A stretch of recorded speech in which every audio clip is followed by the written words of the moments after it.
بسم اللہ الرحمن الرحیم۔ السلام علیکم میرے پیارے دوستو انسانی تاریخ گواہ ہے کہ بڑے سے بڑے بادشاہوں کے مقبرے لوٹ لیے گئے اور سکندر کی قبر کا نام و نشان مٹا دیا گیا اور ہر تخت کو زوال آیا، لیکن 1400 سال سے روح زمین پر ایک مقام ایسا ہے جس کی حفاظت کے لیے زمین اور آسمان خود ڈال بن جاتے ہیں۔ یہ مدینہ منورہ ہے اور یہاں روضہ رسول ہے، لیکن تاریخ کے سینے میں 1164 عیسوی کو وہ رات آج بھی کانٹے کی طرح چبھتی ہے جب زمین کے نیچے ایک ایسی ناپاک سازش رچی جا رہی تھی جس سے عرش بھی کانپ اٹھا۔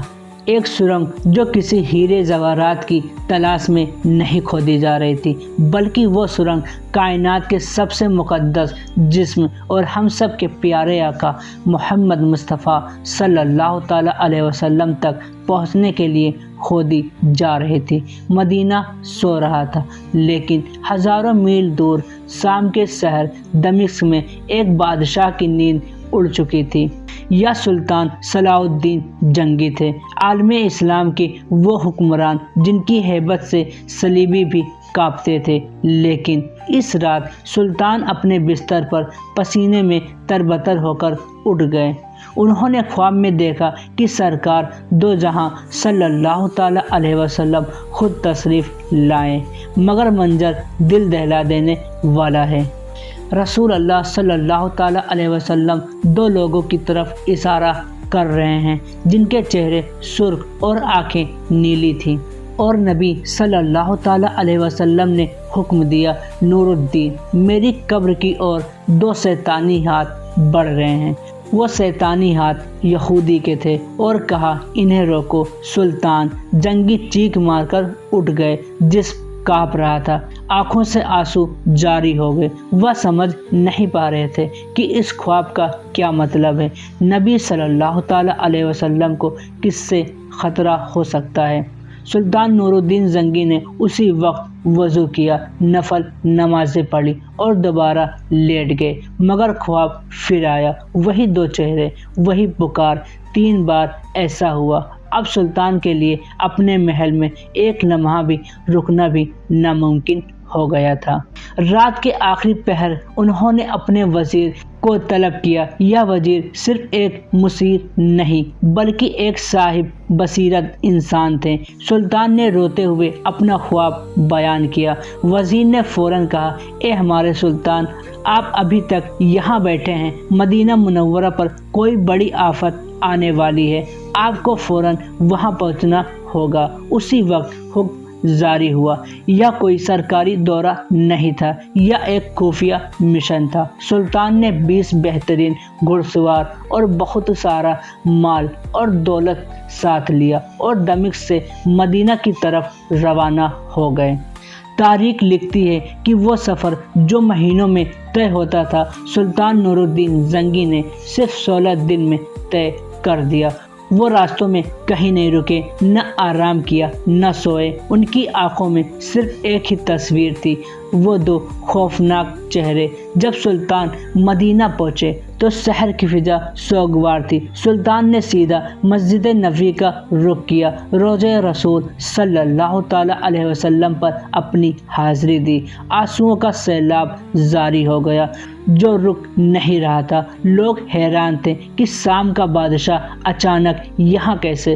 سلطان نے اپنے وزیر سے کہا، میں کسی کو بتا نہیں سکتا کہ میں یہاں کیوں آیا ہوں، مجھے وہ دو چہرے تلاش کرنے ہیں۔ ایک منصوبہ بنایا گیا، اعلان کیا گیا۔ سلطان مدینہ کے تمام شہریوں کو اپنے ہاتھ سے صدقہ دینا چاہتے تھے۔ مقصد یہ تھا کہ مدینہ کا ہر ایک شخص سلطان کے سامنے سے گزرے۔